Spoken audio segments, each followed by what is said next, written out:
Hello बेटा, welcome once again. तो last time हम क्या पढ़ रहे थे बेटा? इलेक्ट्रोलिसिस। आई थिंक आप सभी ने उस वीडियो को अच्छे से देख लिया होगा, कंप्लीट पढ़ा होगा। इलेक्ट्रोलिसिस आई थिंक आप लोगों को अच्छे से समझ में आ गया होगा। क्या बताया था बेटा हमने आपको कि आपने एक बीकर लेना है। उस बीकर के अंदर हमने क्या करना है, कोई भी सॉल्यूशंस हम लोग उसके अंदर डालेंगे।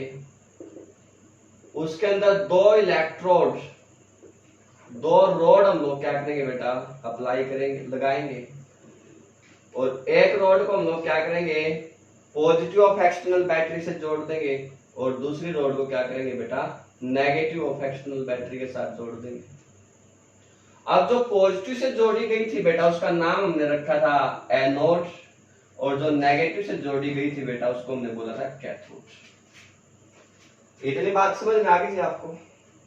हमने आपको बताया था कि जो एनायन हमारे पास होंगे, मींस जिसके ऊपर नेगेटिव चार्ज होगा, वो एनोड की तरफ जाएंगे। और जिनके ऊपर पॉजिटिव चार्ज होगा, मींस जो कैटायन हैं, वो आपके पास कैथोड की तरफ जाएंगे। ये बात हमने आपको लास्ट वीडियो में समझाई थी बेटा। हमने बहुत सारे एग्जाम्पल भी आपको कराए थे। हमने लेड ब्रोमाइड का एग्जांपल कराया, आपको बताया था कि लेड मेटल जो है वो डिपॉजिट हो जाएगी कैथोड के ऊपर, और जो ब्रोमीन गैस है वो एनोड के ऊपर आ जाएगी। मोल्टन सोडियम क्लोराइड अगर आपके पास है तो सोडियम मेटल कैथोड के ऊपर आ जाएगी, क्लोरीन गैस एनोड के ऊपर आ जाएगी।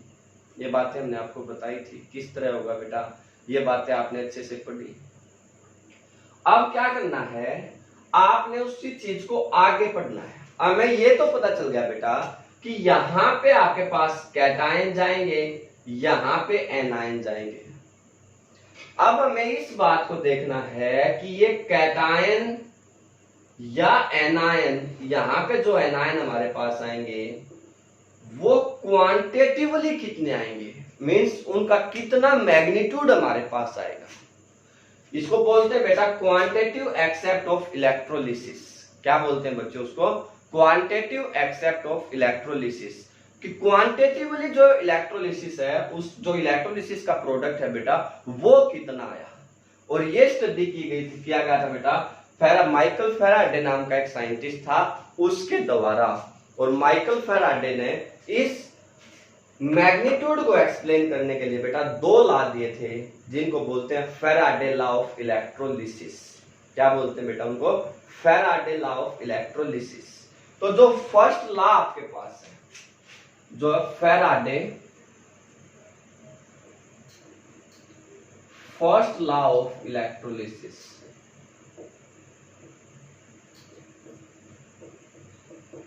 जो फेराडे का फर्स्ट लॉ है बेटा इलेक्ट्रोलिसिस का, वो क्या कहता है? वो कहता है बेटा कि जो भी मास डिपॉजिट होगा किसी भी इलेक्ट्रोड के ऊपर, चाहे वो एनोड है या कैथोड है, जो मास डिपॉजिट है एन इलेक्ट्रोड किसी भी इलेक्ट्रोलाइट का, ऑफ द इलेक्ट्रोलाइट, वो क्या होता है बेटा, डायरेक्टली प्रोपोर्शनल होता है quantity of the electricity pass through the solution. जो भी इलेक्ट्रोलाइटिक सॉल्यूशन है उसके अंदर से जो भी क्वांटिटी ऑफ इलेक्ट्रिसिटी पास की गई है, उस क्वांटिटी ऑफ इलेक्ट्रिसिटी के क्या बेटा, डायरेक्टली प्रोपोर्शनल है। कौन? Mass deposit of the electron. कि जो भी मास आपके पास डिपॉजिट होगा बेटा, mass deposit at any electrode, वो mass deposit at any electrode, वो क्या बेटा, इज डायरेक्टली प्रोपोर्शनल है, इज डायरेक्टली प्रोपोर्शनल है, किसके बेटा? डायरेक्टली प्रोपोर्शनल है to the quantity of electricity, quantity of electricity passed. बात समझ में आ गई? अब क्या कहता है ये? मान लीजिए बेटा जो भी मास डिपॉजिट हुआ किसी इलेक्ट्रोड के ऊपर, वो है एम। एम क्या बेटा? Mass deposit at an electrode. तो this mass deposit is directly proportional to Q. Q क्या बेटा? इलेक्ट्रिसिटी। क्यू कूलम्स क्या है? इलेक्ट्रिसिटी पास की गई है। एम हमारे पास क्या है, मास डिपॉजिट एट एन इलेक्ट्रोड, या आप अपने बुक के अकॉर्डिंग करिएगा तो इसको डब्ल्यू मान सकते हैं। आप लोग कहेंगे W gram of mass deposit अगर हमारे पास है, डब्ल्यू ग्राम क्या है बेटा, डब्ल्यू ग्राम जो है वो क्या मास डिपॉजिट है,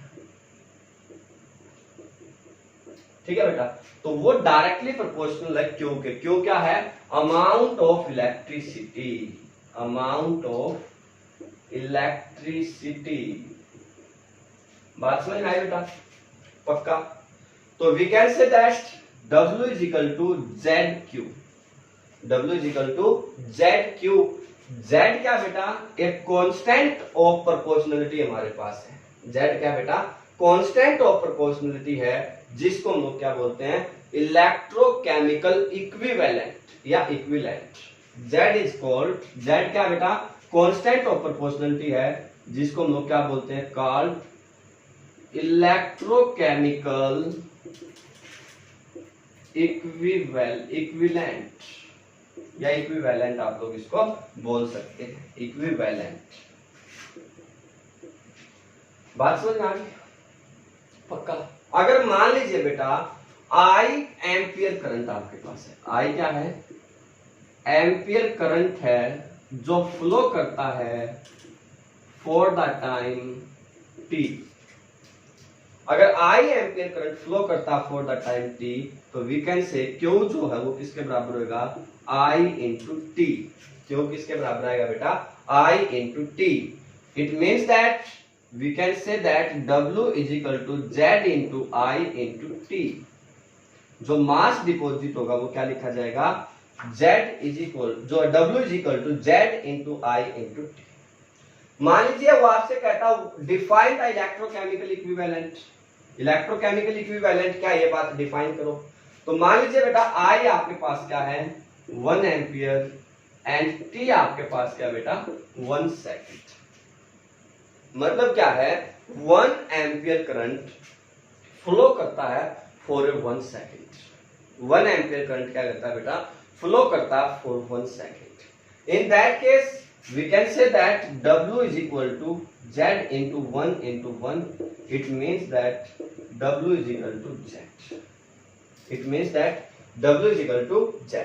आप लोग क्या कहेंगे, electrochemical equivalent is equal, numerically is equal to mass deposit at an electrode. Electrochemical equivalent is equal to mass deposit, electrochemical equivalent is equal to mass deposit at an electrode when 1 ampere current is passed through as of 1 second। जब किसी भी solution के अंदर बेटा 1 ampere current 1 second के लिए flow करता है, when 1 ampere current is flow for 1 second, then जो मास डिपॉजिट होगा एट एन इलेक्ट्रोड, देन क्या होगा बेटा, मास डिपॉजिट होगा एट एन इलेक्ट्रोड। वो मास डिपॉजिट किसके बराबर होता है, Z या इलेक्ट्रोकेमिकल इक्विवेलेंट के बराबर होता है। बात समझ में आई बेटा, पक्का। जो फर्स्ट लॉ ऑफ इलेक्ट्रोलिसिस है, वो फर्स्ट लॉ ऑफ इलेक्ट्रोलिसिस क्या कहता है, ये बात समझ में आई कि नहीं आई। First law of electrolysis simple सा बेटा, जो मास डिपॉजिट होगा एट एन इलेक्ट्रोड वो डायरेक्टली प्रोपोर्शनल होता है quantity of the electricity passed. Means W gram अगर मास डिपॉजिट हुआ तो वो डायरेक्टली प्रोपोर्शनल है, क्योंकि Q क्या है, amount of the electricity passed. तो W is equal to Z Q. Z जो कांस्टेंट ऑफ प्रोपोर्शनलिटी है, जिसको क्या बोलते हैं, इलेक्ट्रोकेमिकल इक्विवेलेंट। और अगर I करंट फ्लो करता है फॉर ए टाइम t, तो we can say Q is equal to I into T. तो then we can say that Z is जो W is equal to Z into I into T. अगर हम लोग मान ले I 1 एम्पियर है and T 1 second है, तो we can say that W is equal to क्या है, Z है। तो it means that mass deposit जो इलेक्ट्रोकेमिकल इक्विवेलेंट है वो किसके बराबर है, is equal to mass deposit at any electrode when 1 ampere current is passed for 1 second. बात समझ में आई बेटा। फर्स्ट लॉ क्या है इलेक्ट्रोलिसिस का, ये बात सबको समझ में आई अच्छे से। अगर हम लोग बात करें सेकंड लॉ ऑफ इलेक्ट्रोलिसिस क्या कहता है, बड़े ध्यानपूर्वक देखिएगा बेटा। बड़े अच्छे से पढ़िएगा, बहुत अच्छी यूनिट है, मैंने आपको पहले भी बताया है। बहुत एप्लीकेशंस जो है इसकी आपके पास हैं। किसी भी कॉम्पिटेटिव एग्जाम्स के पॉइंट ऑफ व्यू से सबसे इंपॉर्टेंट यूनिट है। फिजिकल केमिस्ट्री के जो क्वेश्चंस आएंगे बेटा, वो लगभग सबसे ज्यादा क्वेश्चन जिससे आएंगे वो है इलेक्ट्रोलिस, जो इलेक्ट्रोकेमिस्ट्री। तो इसलिए बहुत सिंपल है, बहुत आसान यूनिट है, इसलिए और जो है सभी को आराम से समझ में भी आ जाएगी बेटा। सभी बच्चे बहुत अच्छे से हर वीडियो को देखें, अच्छे से तैयारी करें। फैराडेज सेकंड लॉ ऑफ जो है electrolysis, Faraday's second law of electrolysis. अब ये क्या कहता है बेटा? ये कहता है कि अगर मान लीजिए आपके पास क्या दो सॉल्यूशंस हैं और उन दोनों सॉल्यूशंस के अंदर अगर हम लोग क्या करते हैं, equal amount of electricity pass कर देते हैं। अगर दो सॉल्यूशन है ना बेटा, उन दोनों सॉल्यूशंस के अंदर अगर हम लोग equal amount of electricity pass करते हैं, तो जो मास डिपॉजिट होगा एट इलेक्ट्रोड वो डायरेक्टली प्रोपोर्शनल होगा equivalent mass of the electrolyte. Means जो भी आपने इलेक्ट्रोलाइट उसमें डिसॉल्व किया था, उस इलेक्ट्रोलाइट के मास जो है इक्विवेलेंट मास के, किसके बेटा? इक्विवेलेंट मास के क्या होगा? डायरेक्टली प्रोपोर्शनल होगा। देखिए समझिए इसको क्या है। सपोज कर लीजिए बेटा ये आपके पास एक बीकर है और इसके अंदर आपके पास क्या है? Silver nitrate solution. इसमें क्या है बेटा? AgNO3 सॉल्यूशन आपके पास है। ये एक अनदर बीकर है बेटा जिसके अंदर कॉपर सल्फेट सॉल्यूशन प्रेजेंट है। इसमें क्या है बच्चों? Copper sulphate solution. बात समझ में आई? अब इसका इलेक्ट्रोलिसिस करने के लिए आपको पता बाय रूल में क्या करना होगा? दो रोड लगानी होंगी, एक कैथोड एक एनोड। मान लीजिए बेटा ये लगा। सेम वे से इसके इलेक्ट्रोलिसिस के लिए भी हमें दो रोड लगानी है। सपोज कर लीजिए बेटा इसके इलेक्ट्रोलिसिस के लिए भी ये दो रोड हम लोगों ने लगा दी। अब हमने क्या कहा था? When equal amount of electricity is passed, means अगर हम लोग क्या करते हैं, इनको इस तरह से किसी एक इक्वल बैटरी से या इक्वल सोर्स से जोड़ देते हैं। समझ गए? मान लीजिए ये पॉजिटिव टर्मिनल से जुड़ा हुआ है, ये नेगेटिव टर्मिनल से जुड़ा हुआ, तो ये डेफिनेटली नेगेटिव से जुड़ा हुआ होगा, ये पॉजिटिव से जुड़ा हुआ होगा दूसरे सेल के। बात समझ में आ गई बेटा?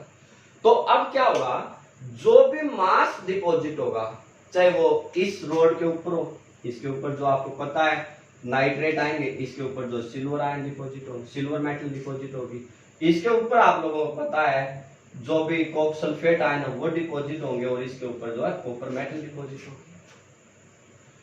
तो जो भी मेटल डिपॉजिट होगी वो कितनी होगी, उसका वेट कितना आएगा, तो वो आप लोग कहेंगे डायरेक्टली प्रोपोर्शनल होगा। अगर सिल्वर तो equivalent weight of the silver, और अगर कॉपर है तो equivalent weight of the copper.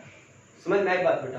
क्या कहेंगे आप लोग कहेंगे कि जो वेट डिपॉजिट होगा, weight deposit of the silver, वो weight deposit of the silver क्या है? डायरेक्टली प्रोपोर्शनल है किसके बेटा? Equivalent weight of the silver या Ag लिख दीजिए। बात समझ में? सेम वे से अगर आप लोग कहेंगे जो वेट डिपॉजिट होगा, डिपॉजिट ऑफ कॉपर, वो किसके बराबर होगा बेटा? Equivalent weight of copper, equivalent weight of copper. Weight deposit of the silver वो किसके बराबर होगा बेटा? Equivalent weight of the silver, या weight deposit of the copper equivalent weight of the copper. क्या कहता है सेकंड ला इक्वेशन? समझ में आया? व्हेन दो जो सॉल्यूशन बेटा आपके पास हैं, वो दो सॉल्यूशंस आपने सीरीज में जोड़ दिए और इक्वल अमाउंट ऑफ इलेक्ट्रिसिटी उनके अंदर से आपने पास की, तो जो भी वेट डिपॉजिट होगा किसी भी इलेक्ट्रोड के ऊपर, weight deposit on the electrode, वो डायरेक्टली प्रोपोर्शनल होता है equivalent weight of that metal. बात समझ में आई? पक्का? बात समझ में आई कि नहीं आई बेटा? सेकंड लॉ क्या है? अब इस टर्म को आप लोगों ने क्वांटिटेटिवली सीखना है, क्वांटिटेटिवली समझना है। देखो बेटा, जैसे हमने कहा था कि अगर हम लोग सोडियम क्लोराइड का इलेक्ट्रोलिसिस करते हैं, मींस सोडियम क्लोराइड का इलेक्ट्रोलिसिस में हमने आपको बताया सोडियम आयन हमारे पास बनेंगे और क्लोराइड आयन बनेंगे। ये हमारे पास कहां जाएंगे बेटा? कैथोड के ऊपर, और ये हमारे पास कहां जाएंगे? एनोड के ऊपर। हमने आपको बताया था एट कैथोड आपके पास क्या होगा? सोडियम जाएगा और वहां से एक इलेक्ट्रॉन गेन करके सोडियम में कन्वर्ट हो जाएगा। मीन्स क्या बेटा? एक एटम ऑफ सोडियम, अगर आपको एक एटम ऑफ सोडियम चाहिए तो उसके लिए एक इलेक्ट्रॉन की आवश्यकता है। एक सोडियम एटम के लिए हमें एक इलेक्ट्रॉन की आवश्यकता है बच्चों। इसका मतलब क्या है कि अगर हमें एक मोल ऑफ सोडियम एटम चाहिए, एटम्स अगर हमें चाहिए, तो उसके लिए हमें क्या होगा बेटा?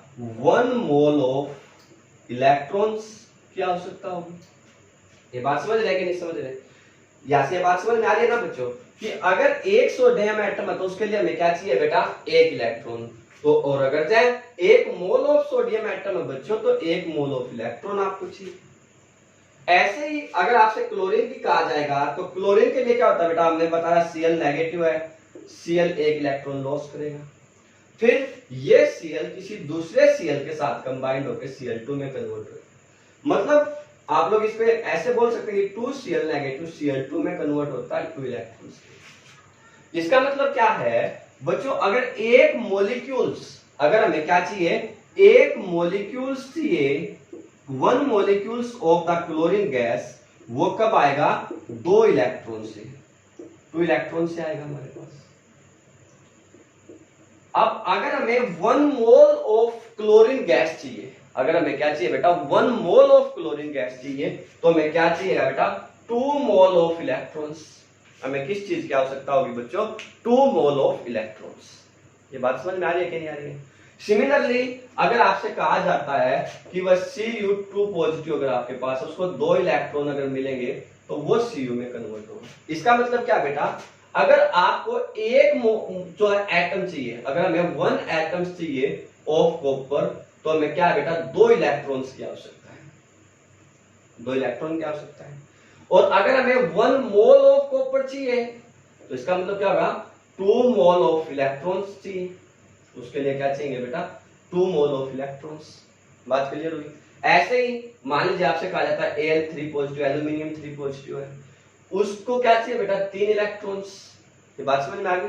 अगर उसको 3 इलेक्ट्रॉन चाहिए तो कन्वर्ट होगा एल्यूमिनियम में। इसका मतलब क्या है? एक एटम जो आपके पास है बेटा, 1 एटम ऑफ सिल्वर, उसके लिए 3 इलेक्ट्रॉन्स की आवश्यकता है। और अगर जब 1 मोल ऑफ सिल्वर एटम चाहिए, सॉरी एल्यूमिनियम एटम्स चाहिए बेटा, तो उसके लिए 3 मोल ऑफ इलेक्ट्रॉन की आवश्यकता है। बताइए बेटा, ये बात आपको समझ में आई कि नहीं आई? बट अगर एक सोडियम एटम चाहिए तो एक इलेक्ट्रॉन की आवश्यकता है, तो एक मोल के लिए 1 मोल ऑफ इलेक्ट्रॉन चाहिए। एक मॉलिक्यूल ऑफ क्लोरीन चाहिए तो उसके लिए 2 इलेक्ट्रॉन की आवश्यकता है, और एक मोल ऑफ क्लोरीन गैस चाहिए तो 2 मोल ऑफ इलेक्ट्रॉन की आवश्यकता होगी। बात समझ गए कि नहीं समझ गए? अब इस चीज को, इस बात को सोचिए बेटा, अगर आपसे कहा जाता 1 मोल ऑफ इलेक्ट्रॉन, अब आप लोग 1 मोल ऑफ इलेक्ट्रॉन की टर्म में कितनी इलेक्ट्रिसिटी दे रहे हैं, हमें यह देखना है कि अगर 1 मोल ऑफ इलेक्ट्रॉन हमें कहा जाता है तो 1 मोल ऑफ इलेक्ट्रॉन की टर्म में हम लोग कितनी इलेक्ट्रिसिटी दे रहे हैं।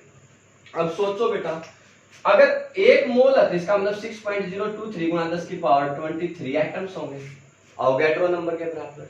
और एक इतने इलेक्ट्रॉन होंगे कि नहीं होंगे? 6.023 to 10 raised to power 23 electron होंगे। और एक इलेक्ट्रॉन के ऊपर चार्ज कितना होता है बेटा? 1.6 into 10 raised to power -19 Coulomb's. ये बात समझ में आई? तो अगर आप लोग इस चीज को सोल्व करेंगे तो इसका आंसर जो है अप्रोक्सीमेटली आपके पास क्या आएगा? 96,487। क्या आएगा बेटा? 96,487। मीन्स जिसको हम लोग ये माने कि अप्रोक्सीमेटली क्या है? 96,500। क्या बेटा? ये 96,500। या न्यूमेरिकली जो वैल्यू यूज की जाएगी वो कितनी होगी बेटा, 96,500 की। और इस 96,500 को हम लोग बोलते हैं बेटा 1 फैराड। क्या बोलते हैं बच्चों इसको, 1 फैराडे। क्या बोलते हैं बच्चों, 1 फैराडे। तो 1 फैराडे किसके बराबर है बेटा, 96,500 कूलम्स इलेक्ट्रिसिटी के बराबर होता है। 96,500 coulombs of electricity is equal to 1 faraday. 1 faraday कैसे आया बेटा, ये बात आपको समझ में आई। 1 मोल ऑफ इलेक्ट्रॉन अगर आपके पास मूव करेंगे बेटा या हमें देने पड़ेंगे, तो इसका मतलब है कि हमें चार्ज की फॉर्म में कितनी इलेक्ट्रिसिटी देनी पड़ेगी, 96,487 कूलम्स। और एक्चुअल में कितनी, जो न्यूमेरिकली इसको हम लोग क्या यूज करेंगे, 96,500। बात समझ में आई कि नहीं? जो फैराडे लॉ ऑफ इलेक्ट्रोलिसिस है बेटा, वो बताइए आप लोगों को समझ में आए या नहीं आए अच्छे से, दोनों लॉ अच्छे से समझ में आ गए। अब हमें क्या करना है, कुछ बहुत खूबसूरत बहुत एग्जाम ओरिएंटेड जो है न्यूमेरिकल्स करने हैं on the basis of Faraday law of electrolysis. तो आपको फैराडे लॉ ऑफ इलेक्ट्रोलिसिस अच्छे से समझ में आ गए, अच्छे से आ गए ना बेटा। तो कुछ खूबसूरत numerical on the basis of Faraday law of electrolysis आप लोगों की सेवा में ये रहे आपके सामने। तो फर्स्ट क्या है बेटा, देखिए, how much charge is required for reduction of 1 mole of aluminium +3 to aluminium, 1 mole of copper +2 to copper, 1 mole of MnO4 negative to MnO2। आपने इन 3 पार्ट्स को सोल्व करना है। बात समझ गए, हाउ टू सोल्व। देखिए बच्चों कैसे सॉल्यूशन आप लोग इसका निकालेंगे। अभी ये क्वेश्चन तो मैंने अभी समझाया बेटा आपको कि अगर एल्यूमिनियम 3 पॉजिटिव है बेटा, तो उसको क्या चाहिए, 3 इलेक्ट्रॉन्स चाहिए एल्यूमिनियम में कन्वर्ट होने के लिए। इसका मतलब एक एटम्स अगर आपको एल्यूमिनियम का चाहिए, अगर हमें क्या चाहिए बेटा, एक एटम्स एल्यूमिनियम का चाहिए, तो उसके लिए 3 इलेक्ट्रॉन्स की आवश्यकता है। और 1 मोल ऑफ एटम्स चाहिए, तो उसके लिए हमें 3 मोल ऑफ एटम्स की आवश्यकता है, 3 मोल ऑफ इलेक्ट्रॉन्स की आवश्यकता है। और अगर 1 मोल ऑफ इलेक्ट्रॉन है तो वो किसके बराबर है बेटा, 1 फैराडे या 96,500। ये बात समझ रहे हैं ना। तो इसका मतलब इस रिडक्शन के लिए आपको 3 फैराड या 96,500 मल्टीप्लाई बाय 3 इतने कूलम्स चार्ज की आवश्यकता है। फर्स्ट क्वेश्चन समझ में आया। दूसरे पार्ट में इसने क्या कहा, 1 mole of copper +2 to copper. अब देखो बेटा ये बात भी मैं समझा रहा हूं, कॉपर +2 उसको क्या चाहिए बेटा, 2 इलेक्ट्रॉन चाहिए, किसमें कन्वर्ट होने के लिए, कॉपर में। क्या मतलब होगा बेटा, अगर आपको कॉपर का एक एटम चाहिए तो आपको 2 इलेक्ट्रॉन की आवश्यकता है। अगर आपको कॉपर का 1 मोल चाहिए तो आपको 2 मोल ऑफ इलेक्ट्रॉन की आवश्यकता है। आपको क्या चाहिए बेटा, 1 मोल ऑफ कॉपर के लिए 2 मोल ऑफ इलेक्ट्रॉन चाहिए। और 1 मोल ऑफ इलेक्ट्रॉन किसके बराबर होता है बेटा, 1 फैराडे। तो इसका मतलब 1 स्क्वायर क्या गया, 2 फैराड। आई बात समझ में कि नहीं आई। थर्ड पार्ट में क्या था बेटा, 1 mole of MnO4 negative to converted into MnO2। MnO का ये मान लीजिए MnO का, ठीक है। तो यहां पे क्या बेटा, MnO4 नेगेटिव मींस मैग्नीज है +5 ऑक्सीडेशन स्टेट में, और MnO2 अगर आपके पास है +7 में, सॉरी ये निकाल लेंगे ना, इसकी x है ऑक्सीजन की -2 × 4 = -1, तो x = +7। और Mn किसमें गया बेटा, यहाँ पे +2 में। तो +7 को +2 में कन्वर्ट होने के लिए क्या चाहिए बेटा, 5 इलेक्ट्रॉन्स। क्या चाहिए बेटा, 5 इलेक्ट्रॉन्स। तो इसका मतलब अगर आपको MnO का 1 मोल चाहिए, 1 एटम चाहिए बेटा, तो उसके लिए 5 इलेक्ट्रॉन्स चाहिए। और अगर इसका 1 मोल चाहिए बेटा, तो उसके लिए 5 मोल ऑफ इलेक्ट्रॉन की आवश्यकता होगी। 5 मोल ऑफ इलेक्ट्रॉन चाहिए। और 1 मोल ऑफ इलेक्ट्रॉन किसके बराबर है, 1 फैराड। तो इसका मतलब 1 मोल ऑफ, अगर MnO आपको चाहिए तो 5 फैराड इलेक्ट्रिसिटी आपको देनी होगी, या 5 फैराड की टर्म में आपको जो है चार्ज देना होगा। आई बात समझ में कि नहीं आई बेटा। फर्स्ट क्वेश्चन समझ में आया। सेकंड क्या कहता है, हाउ मच कूलम्स या charge are required for the following oxidation. Oxidation में क्या कहता है, 1 mole of O2 to oxygen gas, 1 mole of water के ऑक्सीडेशन से O2 चाहिए हमें। अब देखो बेटा, जब वाटर का इलेक्ट्रोलिसिस आपको बताया था हमने, तो हमने आपको बताया था कि आपको 2 मोल ऑफ वाटर लेंगे तो 2H2 plus 1 mole of oxygen gas मिलेगी। ये बात बताइए ना, मीन्स अगर इसके 2 मोल लेंगे तो इसका 1 मोल आएगा, यही होता है ना। या आप लोग इसको ऐसे बोल सकते हैं कि जो O2 नेगेटिव है, जब वो 2 इलेक्ट्रॉन गेन करेगा तो आपके पास क्या होता है, O में कन्वर्ट होता है, यही होता है। तो इसका मतलब आपको इस O2 के ऑक्सीडेशन के लिए 2 इलेक्ट्रॉन्स की आवश्यकता है बेटा, 1 मॉलिक्यूल ऑफ O2 के लिए। ये बात समझिए। और अगर इसके 1 मॉलिक्यूल की बजाय अगर 1 मोल ऑफ O2 का आ जाए तो उसके लिए आपको क्या चाहिए, 2 मोल ऑफ इलेक्ट्रॉन। उसके लिए क्या चाहिए बेटा, 2 मोल ऑफ इलेक्ट्रॉन। और 1 मोल ऑफ इलेक्ट्रॉन किसके बराबर होता है, 1 फेराड। तो it means that 1 mole of O2 किसके बराबर होगा बेटा, 2 फेराड ऑफ इलेक्ट्रिसिटी, या 2 कूलम्ब चार्ज हमें चाहिए। आई बात समझ में नहीं आई बेटा। सेकंड पार्ट में इसमें क्या था, FeO से आपको क्या करना, Fe2O3 में कन्वर्ट करना। फिर वही कॉन्सेप्ट देखिए बेटा, Fe ये है तो इसका मतलब यहाँ पे आयरन +2 ऑक्सीडेशन स्टेट में, यहाँ पे आयरन किसमें बेटा, +3 ऑक्सीडेशन स्टेट में। 2 से 3 में गया तो इसका मतलब इसने इलेक्ट्रॉन को लॉस। इसका मतलब इससे ये बनाने के लिए, एक मॉलिक्यूल बनाने के लिए 1 इलेक्ट्रॉन की आवश्यकता है बेटा। और अगर 1 मोल्स अगर हमें बनाने हैं, 1 मोल ऑफ Fe2O3 चाहिए तो उसके लिए 1 मोल ऑफ इलेक्ट्रॉन चाहिए। और 1 मोल ऑफ इलेक्ट्रॉन का मतलब क्या बेटा, 96,500 या 1 फेराड, या क्या जाएगा बेटा, 1 फेराड। बात समझ में आई कि नहीं आई अच्छे से।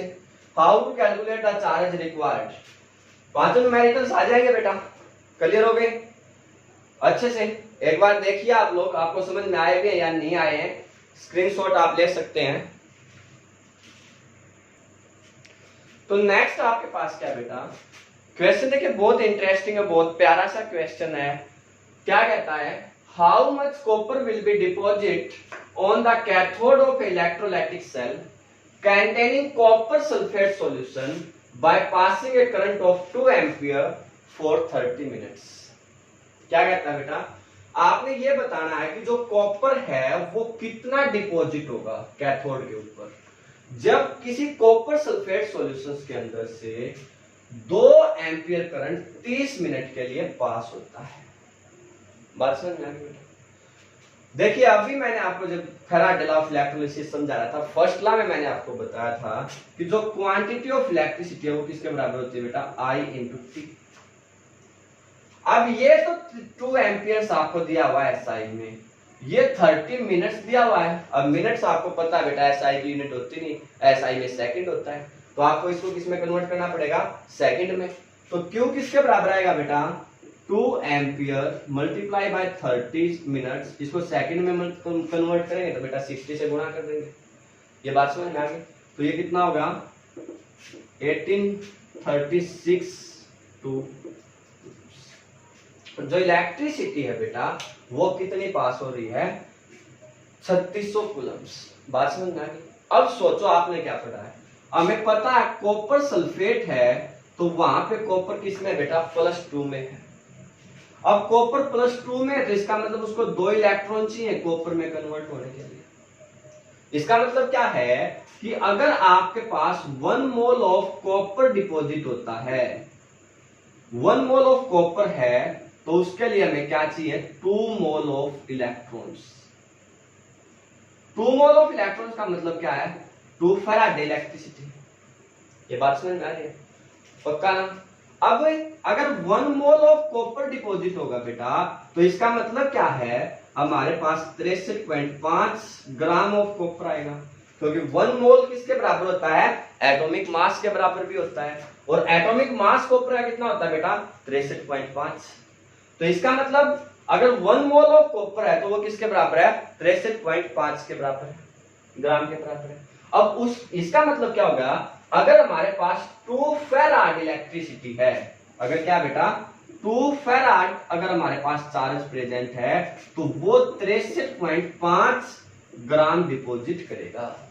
और अगर हमारे पास एक है तो बाय में 2 फेराड का मतलब होगा 96,500 से मल्टीप्लाई कर दो। और हमारे पास चार्ज कितना प्रेजेंट है बेटा 360 3600 कूलम, और अगर 3600 कूलम है तो मल्टीप्लाई बाय 3600।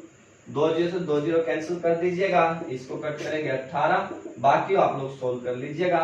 जो भी इसका आंसर आपके पास आएगा वो क्या आ जाएगा, कॉपर ऑन द कैथोड या mass of the copper deposit on the cathode जो है एट द कैथोड। बात समझ में आई कि नहीं आई बेटा, पक्का अच्छे से इलेक्ट्रोकेमिस्ट्री समझ में आ रही है, Faraday law of electrolysis clear हो गए बेटा। बाकी जो न्यूमेरिकल्स हैं बहुत सारे आपकी बुक्स में होंगे, जो भी बुक्स आप यूज करेंगे, हमने एनसीईआरटी के 3 न्यूमेरिकल आपको समझा दिए हैं, इसके अलावा आपके पास बहुत सारे न्यूमेरिकल पॉसिबल हो सकते हैं। तो आप लोग जो भी बुक्स यूज कर रहे हैं बेटा उस बुक्स से मैक्सिमम न्यूमेरिकल सोल्व करने की कोशिश करें, जितने ज्यादा से ज्यादा आप करेंगे उतनी अच्छे से आपको इलेक्ट्रोकेमिस्ट्री समझ में आती चलेगी। जो भी आपकी प्रॉब्लम्स बचे आप हमें बता सकते हैं कमेंट करके, हम लोग वो न्यूमेरिकल आपको पक्का समझा देंगे। क्लियर बेटा, अच्छे से कहेंगे ना सभी, पक्का। बेस्ट ऑफ लक, सभी बच्चे अच्छे से तैयारी करें।